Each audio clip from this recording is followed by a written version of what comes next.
160 गाव आहे, तेवढं प्रति गाव आहे. अतिशय जबरदस्त घटना बांधलेला आहे. आता मात्र ताकदीपेक्षा 31 राहणारा जबरदस्त ताकद आहे. गोष्टी मात्र पहा, खरं सांगतो गणेश जगताप म्हणूनच आतापर्यंत गेलेला आहे. पृथ्वीराज म्हणजे कुस्तीतला जादूगार आहे, जाऊतोय खण करतोय.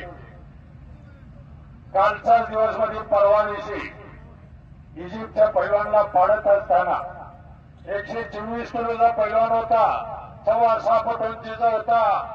पृथ्वीराज त्याच्या आडानं दिसत नव्हता, पण बरोबर 17 मिनिटाला पृथ्वीराज पाटलानं त्याला पाडलेला. पृथ्वीराज पाटलानं त्याला